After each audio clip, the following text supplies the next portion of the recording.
everyone, welcome back to week 2 of the family toolkit. I hope you've had a good week and I had a go at trying different things this week. Just going to remind you of our 4 building blocks of the family toolkit.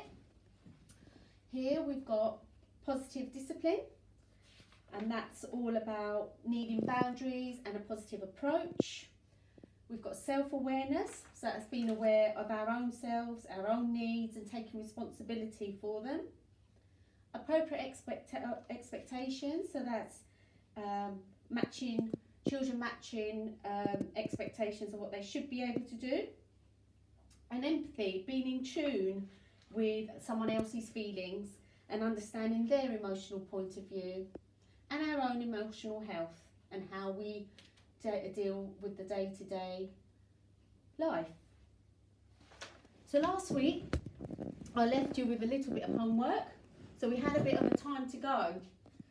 Just want to go over it and see if any of you guys noticed any difference, anything worked, whether you noticed any difference in behaviour and your responses to children. So did you manage to practice listening extra well? Did you make a point of listening really well? Did you try that eye contact, going down to their level, stopping what you were doing, that kind of thing? Did you think about what your children's behaviour was telling you? Did you recognise any of the things that we've gone over? Were you more in tune with your children's behaviour? Could you understand what they were getting frustrated with? Or even when they were happy? Did you manage to praise your child? A really tricky one sometimes. And notice how that praise changed their behaviour or changed the way they responded and the way you responded again. I'm glad you all had time to have a go. Keep trying though, and keep remembering those, practicing to listen well, recognising what that behaviour is saying to you, and praising your children. We'll be talking about praise, kindness and time to play. Now, one way to praise and encourage children is to have a kindness chart, and you can use this as a family kindness chart, which is visual as well. So you can have a piece of card, which I'll send to you in the post, and some stickers. And the idea is that you for every act of kindness, however little, however big, and to whoever, any member of the family, the pets or anyone, you put a sticker on. And anyone can use it, so you need to put it somewhere where all the children can reach and all the adults can reach, and they can just put a kindness sticker on. And when it's full, you can do something nice together. I know that's tricky in isolation, but you could have a favourite meal. You could all prepare together. You can have a picnic under the table. You could take all your walk together and have a race in the park. Lots of different ideas. So things to think about. So what kind of things are kind? What kind of acts class as kindness? So for your children, it could be getting dressed. It could be helping feed the pets.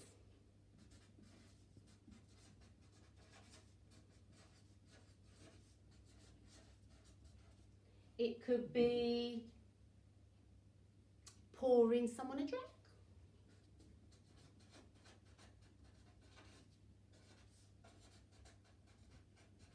It could be helping with pairing socks up.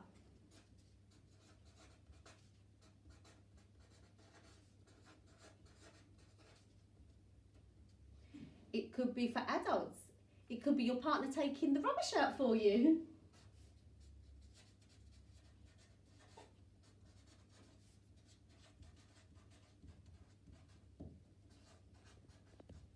It could be helping their siblings, helping their brothers and sisters do something, like some homework, or helping them put their coats on, or helping them cut their food up at lunchtime.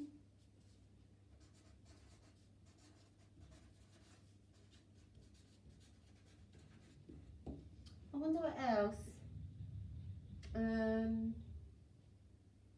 a think. What else? What else would be kind?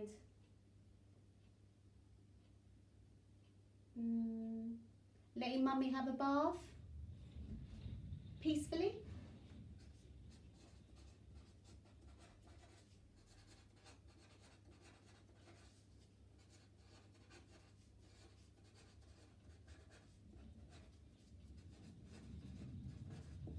So lots of different things, and the idea is that when someone's done something kind, really acknowledge that kindness, and it focuses everyone on doing nice things for each other.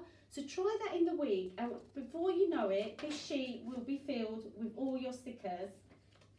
And there doesn't have to be a row, there doesn't have to be any names, just random. So it's not a competition, it's not who can get the most or showing unkindness. Let's make this nice and kind. So we're going to look at praise and criticism, and how both of them make us feel, and the way we behave when we're being praised or criticised. So normally in a group I would give out slips of paper, and I'd ask you to write on your slips of paper anonymously how each one would make you feel. We'll start with the criticism first. I know that when I feel criticised, it can make me feel a bit cross. It can make me feel a bit angry. It can make me feel a bit sad.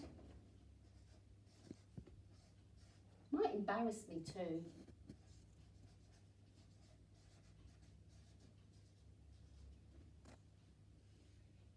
Might make me feel a bit bad.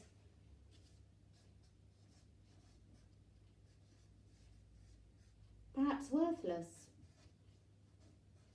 Like my opinion doesn't matter, or my thoughts don't count. Might make me feel a bit stupid. There may be other things that you might feel. There's quite a lot of words there though. Quite a lot of horrible feelings there. What about praise? Because praise can be a bit awkward for some people. It can make people feel a bit uncomfortable. But generally, praise can make you feel quite happy.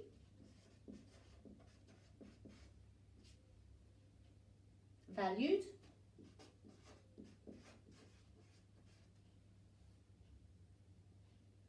What else? Feel good.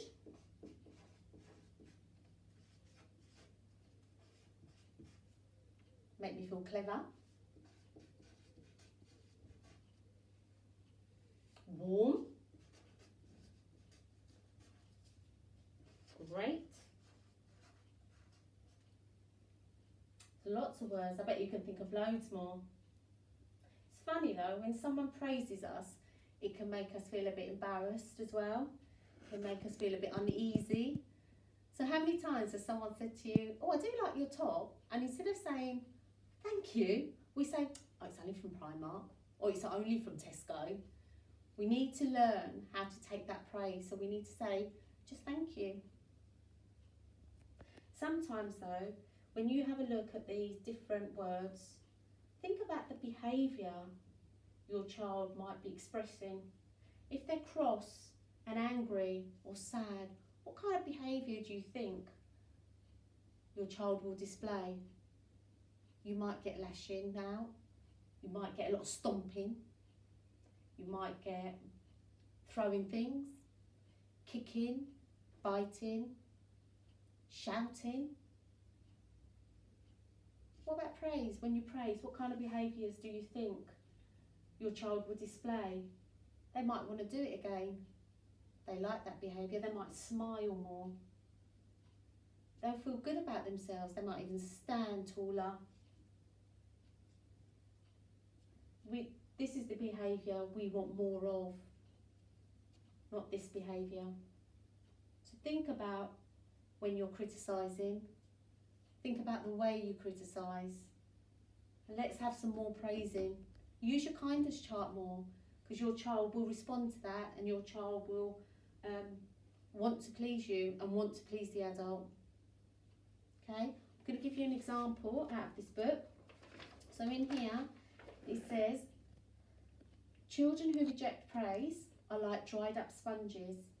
If you hold it under the fast flow of water, the water just splashes off.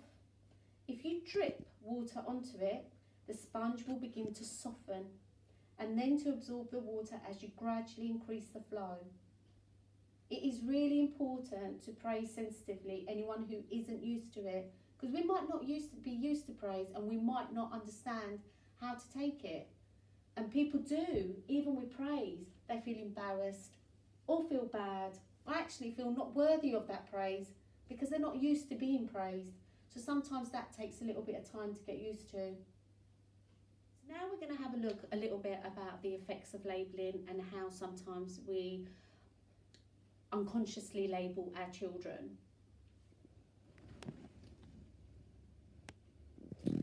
So the way we behave or the way we look may result in us being given a label.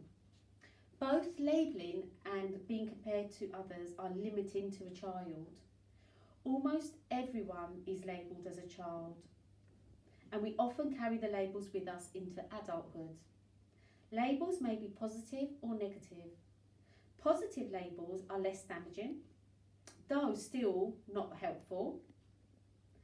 So, for example, a child that's labelled good may be burdened by the duty of never causing a stir. A neat and tidy child will never feel that they can play in the sand and get really muddy and dirty. Negative labels are always a burden. If we have a look over here, so we've just talked about labelling being a burden. They can be positive or negative. So positive labelling could be that you're good, you're tidy, you're such a tidy child. Oh, aren't you clever? Oh, you're so strong, aren't you? And you always win, you always come first, don't you? Although they're positive labels, can you see how they actually can be a burden? So that good child would feel that they could never be a bit mischievous, a bit cheeky. That clever child, imagine the pressure. It's nice to praise your children, we just need to think about the words that we're using. Your child is clever, they are clever in lots of different ways, but do you see how that can cause pressure for that child? And always winning.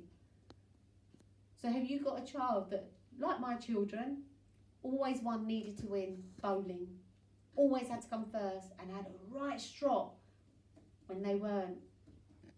So that pressure on those children. Negative labelling. We know negative labelling isn't very helpful at all. Clumsy. You're so clumsy. Always falling over. You're fat. Stupid. Oh, you're such a slow coach. Always the last one, aren't you? You're so nosy.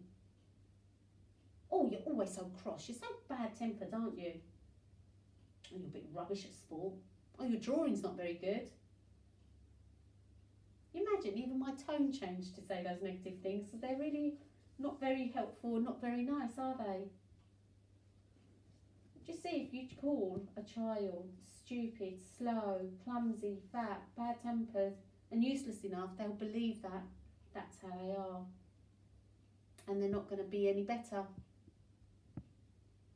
Start believing it, don't you?